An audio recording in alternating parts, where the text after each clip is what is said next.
الحمد لله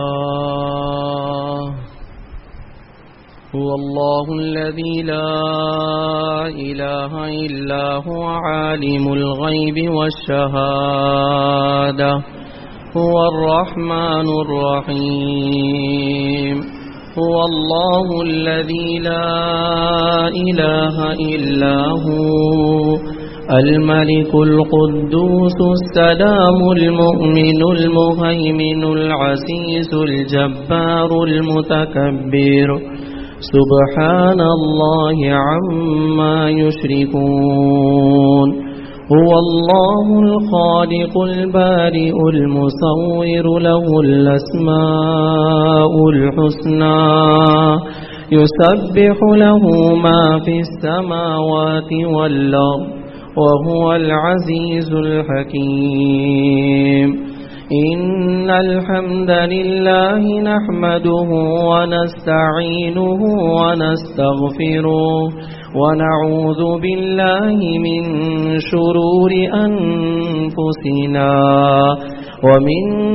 سيئات أعمالنا من يهده الله فلا مضل له ومن يضلله فلا هادي له وأشهد أن لا إله إلا الله وحده لا شريك له وأشهد أن محمدا عبده ورسوله اللهم صل على محمد وعلى آل محمد كما صليت على إبراهيم وعلى آل إبراهيم إنك حميد مجيد اللهم بارك على محمد وعلى آل محمد كما باركت على إبراهيم وعلى آل إبراهيم إنك حميد مجيد أما بعد فإن خير الحديث كتاب الله وخير الهدي هدي محمد صلى الله عليه وسلم وشر الأمور محدثاتها وكل محدثة بدعة وكل بدعة ضلالة وكل ضلالة في النار أعوذ بالله السميع العليم من الشيطان الرجيم من همزه ونفخه ونفثه وإلهكم إله واحد لا إله إلا هو الرحمن الرحيم سورہ بقرہ اللہ رب العالمین نے ارشاد فرمایا اے لوگوں تمہارا الہ ایک الہ ہے اس رحمان اور رحیم کے علاوہ کوئی الہ نہیں. یہ لفظ الہ اپنے اندر اتنا وسیع مفہوم رکھتا ہے کہ کوئی ایک لفظ اس کے مفہوم کو بیان نہیں کر سکتا. لفظ الہ میں جو صفات اور خصوصیات موجود ہیں کوئی ایک لفظ ان تمام تر خصوصیات ان تمام تر صفات کو کا احاطہ نہیں کر سکتا، اسے بیان نہیں کر سکتا. الہ کے وسیع معنی ہیں حاجت روا، مشکل کشا، عبادت کے لائق. لیکن جو معنی مسعود احمد صاحب رحمۃ اللہ علیہ توحید المسلمین میں درج کر گئے وہ تمام معنی اپنی مثال آپ نظر آتے ہیں. میں ان میں سے کچھ آپ کے سامنے بیان کرنے کی جسارت کروں گا. الہ کے معنی وہ ہستی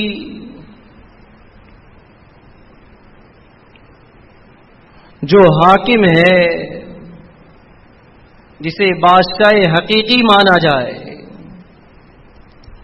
الہ کے معنی وہ ہستی جس کی عبادت کی جائے، جس کی بندگی کی جائے، جس کی پرستش کی جائے. الہ کے معنی وہ ہستی جو مشکل کشا ہو، جو حاجت روا ہو. الہ کے معنی وہ ہستی جو لاسانی و لازوال ہو، جو بے نظیر و بے مثال ہو. الہ کے معنی وہ ہستی جو عالم الغیب ہو، جو دلوں کے ارادوں سے واقف ہو، جو سینوں کے بھیدوں کو جانتا ہو، جو ہمارے دلوں میں اٹھنے والے خیالات سے واقف ہو. الہ کے معنی وہ ہستی جس سے مدد مانگی جائے، جس سے مرادیں مانگی جائیں، جس کی عبادت کی جائے، جسے پکارا جائے.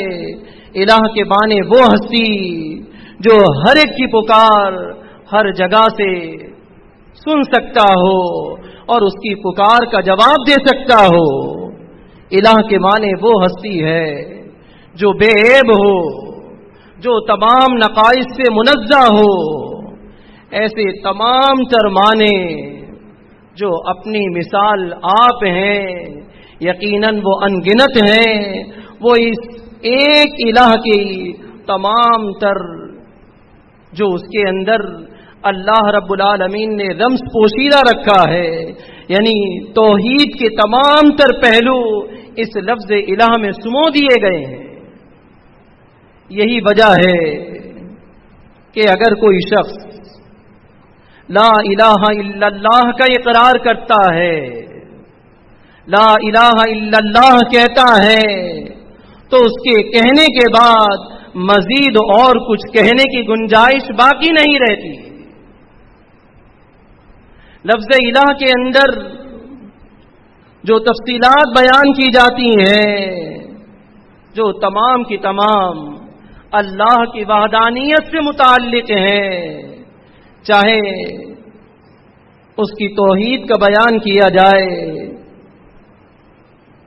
کہ اللہ رب العالمین اپنی ذات، اپنی صفات اور اپنے حقوق میں یکتا ہے، اس کے ذات میں کسی کو شریک نہ کیا جائے، اس کی صفات میں کسی کو شریک نہ کیا جائے، اس کے حقوق میں کسی کو شریک نہ کیا جائے.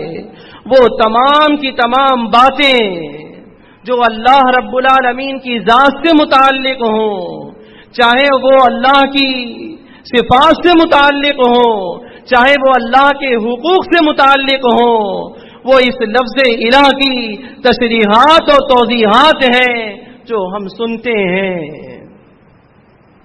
یہ لفظ الہ اتنا کامل اور مکمل ہے، اتنا جامع لفظ ہے. اگر کوئی شخص اس کی تمام تر چیزوں کو صحیح طور پر سمجھ لیتا ہے تو کوئی چیز مانے نہیں ہے کہ وہ شخص اللہ رب العالمین کے ساتھ شرک کا ارتکاب کر بیٹھے. فتعالی اللہ الملک الحق، وہ اللہ بلند و بالا ہے، وہ مالک حقیقی ہے. لا الہ الا ہو، اس اللہ کے علاوہ کوئی الہ نہیں. رب العرش الکریم، وہی عرش کریم کا مالک ہے. انما اللہ الہ واحد، اے لوگوں تمہارا ایک الہ ہے اور وہ الہ صرف اللہ ہے. اللہ کو پکارنا ہے، اللہ سے مدد مانگنی ہے، اللہ سے لو لگانا ہے، اللہ سے گڑ گڑانا ہے. اللہ رب العالمین ہی ہے جو ہماری پکار کو سنتا ہے، ہماری باتوں کو جواب دیتا ہے. اللہ رب العالمین کے سوا کوئی اور نہیں ہے. انما اللہ الہ واحد. اے لوگوں تمہارا الہ صرف ایک ہے اور وہ اللہ ہے۔ اللہ رب العالمین نے ایک اور جگہ ارشاد فرمایا اپنے رسول احمد مجتبی محمد مصطفیٰ صلی اللہ علیہ وسلم سے، اَإِنَّكُمْ لَتَشْهَدُونَ أَنَّ مَعَ اللَّهِ آلِهَةً أُخْرَىٰ، اے رسول صلی اللہ علیہ وسلم آپ ان سے سوال کیجئے کیا اللہ کے علاوہ کوئی اور بھی اس کا شریک ہے؟ اگر وہ اس بات کا جواب دیں قُلْ لَا أَشْهَدُ، تو آپ کہہ دیجئے میں اس بات کی گواہی نہیں دیتا جو گواہی تم دے رہے ہو۔ قُلْ إِنَّمَا اللَّهُ إِلَٰهٌ وَاحِدٌ، اور رسول صلی اللہ علیہ وسلم آپ کہہ دیجئے کہ اللہ کے علاوہ کوئی الہ نہیں، وہی حاجت روا ہے، وہی مشکل کشا ہے۔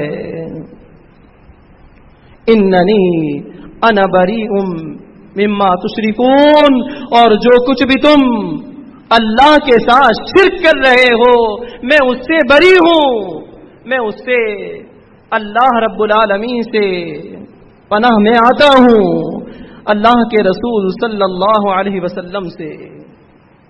اللہ رب العالمین یہ فرما رہا ہے، اور سورہ ابراہیم میں اللہ رب العالمین نے ارشاد فرمایا ھذا بلاغ للناس، یہ قرآن مجید لوگوں کے لیے ایک نصیحت ہے، وَلِيُنذِرُوا بِهِ، تاکہ اس کے ذریعے ان کو ڈرایا جائے، وَلِيَعْلَمُوا أَنَّمَا هُوَ إِلَٰهٌ وَاحِدٌ، اور وہ یہ جان لیں کہ اللہ کے علاوہ کوئی الہ نہیں ہے، وَلِيَذَّكَّرَ أُولُو الْأَلْبَابِ، اور یہ قرآن مجید اس لیے بھی نصیحت ہے تاکہ جو اہل عقل ہیں وہ نصیحت حاصل کریں۔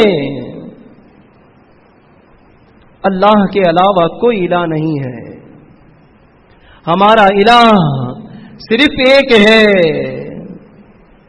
اس کے علاوہ کوئی الہ نہیں ہے۔ اللہ رب العالمین نے ایک اور جگہ ارشاد فرمایا وقال اللہ لا تتخذوا الہین اثنین، اللہ نے یہ فرمایا قرآن مجید میں تم یہ نہ کہا کرو کہ دو الہ ہیں، وقال اللہ لا تتخذوا، کہ اللہ کے ساتھ اور دوسرے الہ کو نہ بناؤ، انما اللہ الہ واحد، بے شک اللہ ایک ہے اور اس کے سوا کوئی الہ نہیں ہے۔ اور سورہ انبیاء میں اللہ رب العالمین نے ارشاد فرمایا لو کان فیہما آلہۃ الا اللہ لفسدتا، اگر اللہ کے علاوہ اس زمین اور آسمان میں دوسرے بھی الہ ہوتے تو یہ زمین اور آسمان کا نظام درم برم ہو جاتا۔ سبحان اللہ رب العرش عما یصفون، اللہ رب العالمین پاک ہے، منزہ ہے تمام تر نقائص سے، اللہ رب العالمین عرش کریم کا مالک ہے اور ان تمام تر باتوں سے اللہ رب العالمین پاک ہے جو مشرکین بیان کر رہے ہیں۔ اللہ کے علاوہ کوئی الہ نہیں ہے، اللہ ہی الہ ہے اور وہی حاجت روا، وہی مشکل کشا ہے۔ کیا فرمایا اللہ رب العالمین نے ایک اور مقام پر اللہ لا الہ الا هو الحی القیوم، اللہ ہی الہ ہے، اللہ کے علاوہ کوئی الہ نہیں، وہ زندہ اور جاوید ہے۔ شہید اللہ انہ لا الہ الا ہو، اللہ گواہی دیتا ہے کہ اللہ کے علاوہ کوئی الہ نہیں ہے۔ قرآن مجید کو پڑھتے چلے جائیے، ہر جگہ پر اللہ رب العالمین کے الہ العالمین کے ہونے کے آپ کو اتنے ثبوت ملیں گے، متعدد آیات ملیں گی جو قرآن مجید ان تمام تر آیات سے مملو ہیں، اور جہاں پر اللہ رب العالمین اپنی توحید کا درس دیتے ہوئے نظر آتا ہے۔ یہ توحید کیا ہے؟ اللہ کی وحدانیت کیا ہے؟ اللہ کی وحدانیت، اللہ رب العالمین کو اس کی ذات، اس کے صفات اور اس کے حقوق میں یکتا مانا جائے، نہ اس کی ذات میں کسی کو شریک کیا جائے، نہ اس کی صفات میں کسی کو شریک کیا جائے، اور نہ اس کے حقوق میں کسی کو شریک کیا جائے۔ یہ عقیدہ اسلام کا بنیادی عقیدہ ہے، اور یہ عقیدہ وہ عقیدہ ہے جس کی بنیاد پر آخرت میں جزا و سزا ہمیں ملے گی، اور یہی وہ عقیدہ ہے جس کی بنیاد پر تمام اعمال صالحہ کی اصل ہے، اس کی ماں ہے۔ اور اگر عقیدہ توحید کو دین اسلام سے نکال دیا جائے تو اس میں کچھ بھی باقی نہیں رہتا۔ اللہ رب العالمین نے سورہ قل هو اللہ احد میں اپنی اس کامل توحید کا ذکر فرمایا۔ بسم اللہ الرحمن الرحیم، قل هو اللہ احد۔ اے رسول صلی اللہ علیہ وسلم آپ کہہ دیجئے وہ اللہ اکیلا ہے، اللہ الصمد، اللہ بے پرواہ ہے، لم یلد ولم یولد، نہ اس کا کوئی بیٹا ہے اور نہ وہ کسی کا بیٹا ہے، وَلَمْ يَكُنْ لَهُ كُفُوًا أَحَدٌ، اور اس کا کوئی ہمسر نہیں ہے۔ حاکم میں صحیح سند سے اس کا شان نزول بیان فرمایا۔ حضرت ابی بن کعب رضی اللہ تعالی عنہ ارشاد فرماتے ہیں کہ ان المشرکین، مشرکین نے کہا یا محمد صلی اللہ علیہ وسلم انسب لنا ربک، اپنے رب کا نسب بیان کیجئے۔ انزل اللہ عز وجل قل هو اللہ احد۔ تو اللہ رب العالمین نے اس موقع پر یہ سورت نازل فرمائی جو ہم نے ابھی سماعت کی ہے۔ یہ عقیدہ توحید کی بنیاد ہے، اس کے بغیر ہمارا اسلام کامل نہیں ہوتا۔ یہ وہ عقیدہ ہے جس کی بنیاد پر آخرت میں جزا و سزا ملنی ہے۔ اللہ رب العالمین نے ایک اور جگہ ارشاد فرمایا، وقال اللہ رب العالمین نے ارشاد فرمایا وقالوا اتخذ اللہ ولدا سبحانہ، کہ یہ لوگ اللہ کا بیٹا بناتے ہیں، یہ کہتے ہیں کہ اللہ کا کوئی بیٹا ہے، اس کے ساتھ شریک کرتے ہیں۔ سبحانہ، اللہ ان تمام تر نقائص سے پاک ہے۔ ان یکون لہ ولد، کہ اس کے ہاں کوئی اولاد ہو، کوئی بیٹا ہو۔ لہو ما فی السماوات و ما فی الارض، جو کچھ آسمان میں ہے اور جو کچھ زمین میں ہے وہ سب کا سب اللہ رب العالمین کا ہے۔ اللہ رب العالمین ان تمام تر نقائص سے پاک ہے۔ ایک اور جگہ اللہ رب العالمین نے ارشاد فرمایا اسی بارے میں، اور اس کے آگے یہ الفاظ ہیں کل لہ قانتون، سورہ بقرہ میں، لہو ما فی السماوات و ما فی الارض، جو کچھ آسمان اور زمین میں ہے وہ سب کا سب اللہ رب العالمین کا ہے۔ کل لہ قانتون، اور وہ سب کے سب اس کے بندے ہیں۔ اللہ رب العالمین کی نہ کوئی اولاد ہے اور نہ ہی اللہ رب العالمین کا کوئی باپ ہے۔ اللہ رب العالمین ان تمام تر نقائص سے منزہ ہے۔ مختلف ادوار میں اللہ رب العالمین نے انبیاء اور رسل کا سلسلہ جاری رکھا، اور ان کے بھیجنے کا جو بنیادی مقصد تھا وہ یہی تھا کہ لوگوں کو اللہ کی وحدانیت کی طرف بلایا جائے، اور انہوں نے اس فریضے کو صحیح طور سے سر انجام دیا۔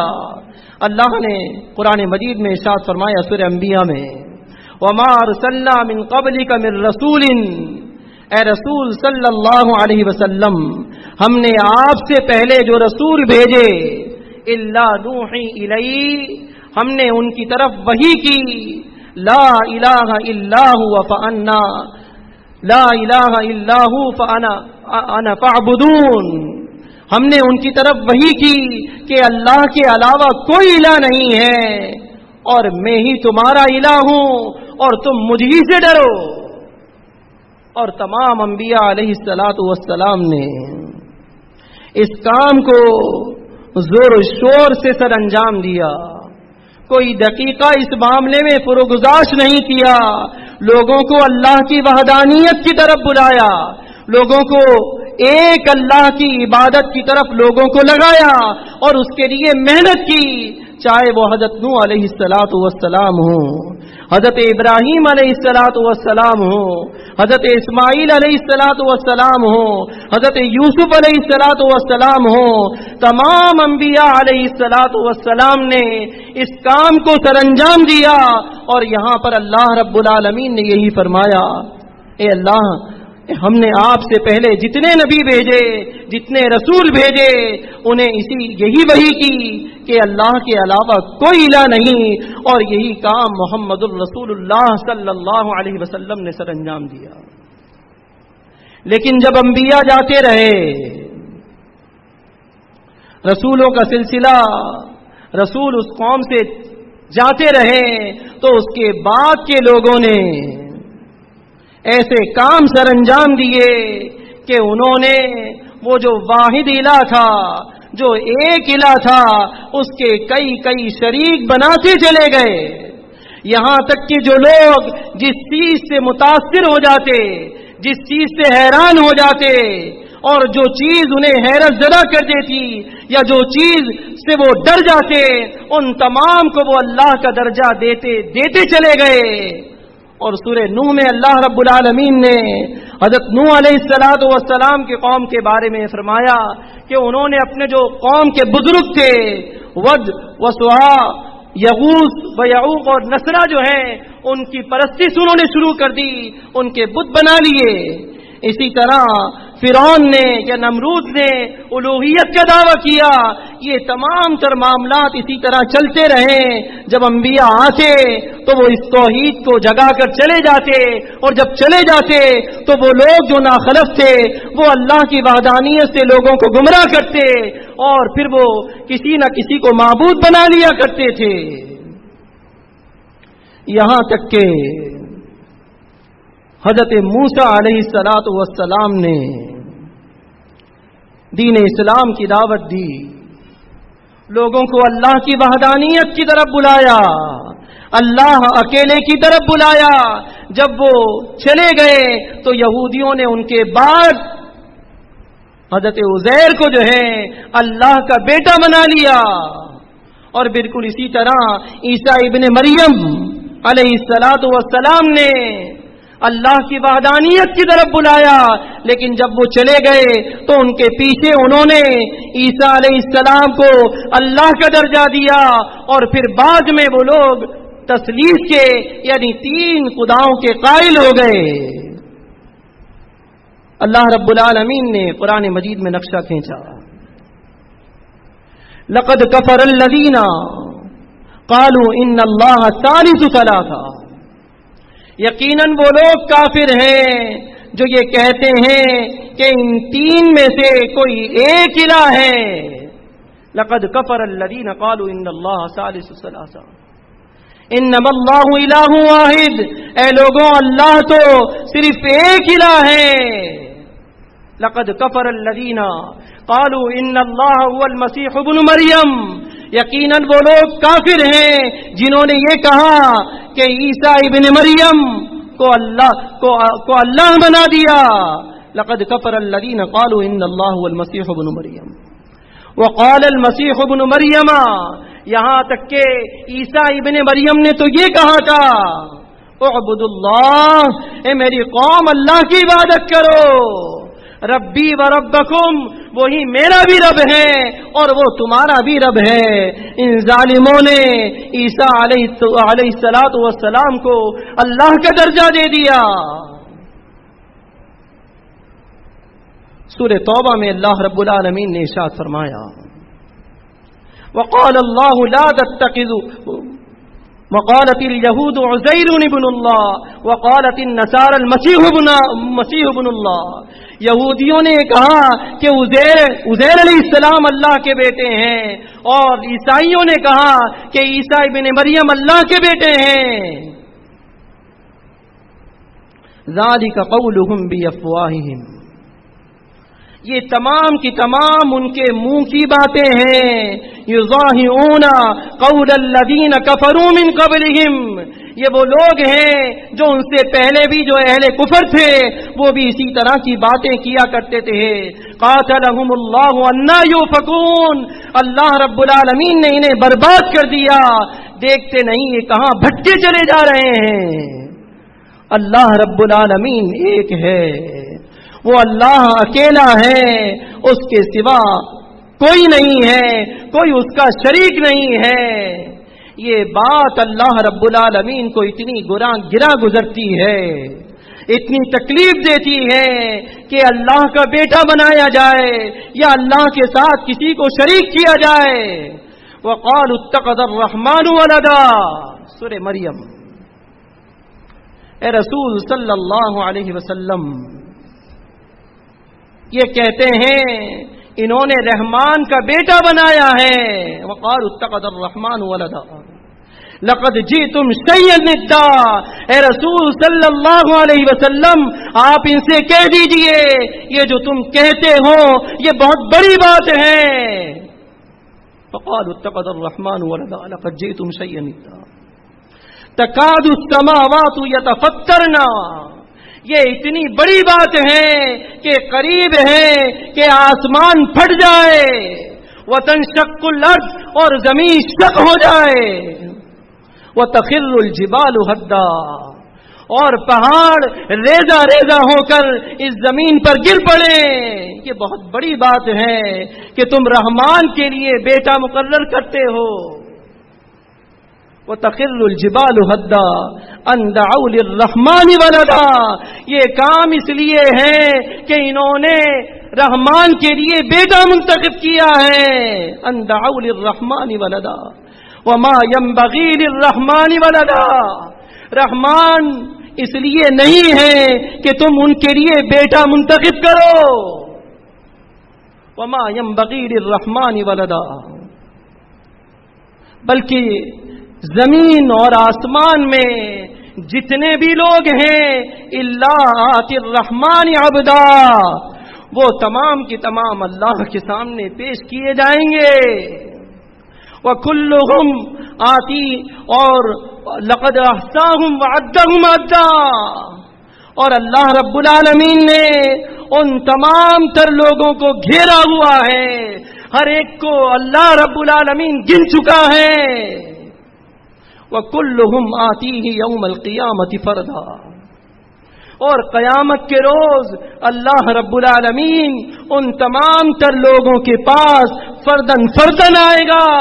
وہ تو رحمان ہے، وہ رحیم ہے، وہ کریم ہے، وہ شفیق ہے، وہ مہربان ہے، وہ تمہاری پکار کا جواب دینے والا ہے۔ تم ان کے لیے یہ بات کرتے ہو کہ تم اللہ کے لیے بیٹا چنتے ہو، یہ بات اللہ کے نزدیک بہت بری ہے۔ لیکن ہم دیکھتے ہیں محمد الرسول اللہ صلی اللہ علیہ وسلم نے لوگوں کو توحید کی دعوت دی، اللہ کی وحدانیت کی طرف بلایا، ایک اللہ اکیلے کی طرف بلایا، اور اس معاملے میں کوئی دقیقہ پروگزاش نہیں کیا۔ اس کے باوجود بھی آج ہم دیکھتے ہیں ایسے فرقے موجود ہیں جو اللہ کے رسول صلی اللہ علیہ وسلم کو نعوذ باللہ من ذالک، اللہ کا درجہ دیتے ہیں۔ بلکہ بات یہاں تک نہیں رہ جاتی، بعض لوگ اپنے بزرگوں کو، اپنے صوفیوں کو اور علماء اور مشائخ کو وہ اللہ کا درجہ دیتے ہیں۔ یہ تمام کی تمام جو ہے، کیا فرمایا اللہ رب العالمین نے؟ سبحانہ عما یشرکون، یہ جو شرک کر رہے ہیں اللہ ان تمام تر شرک سے پاک ہے۔ اللہ رب العالمین اکیلا ہے، وہی الہ ہے اور اس کے علاوہ کوئی الہ نہیں۔ اللہ رب العالمین کے ساتھ کسی کو شریک نہ کیجیے، اس کی وحدانیت کو سمجھ لیجیے اور لفظ الہ کو سمجھنے کے بعد اپنے دل میں اس طرح جاگزین کر لیجیے کہ ہم سے کسی بھی طرح کا شرک کا کوئی صدور ممکن نہ ہو، اللہ سے شرک جو ہے وہ ہم سے نہ ہو۔ اللہ سے دعا ہے اللہ رب العالمین ہمیں عمل کرنے کی توفیق عطا فرمائے۔ اقول قولی ھذا لی ولکم استغفر اللہ۔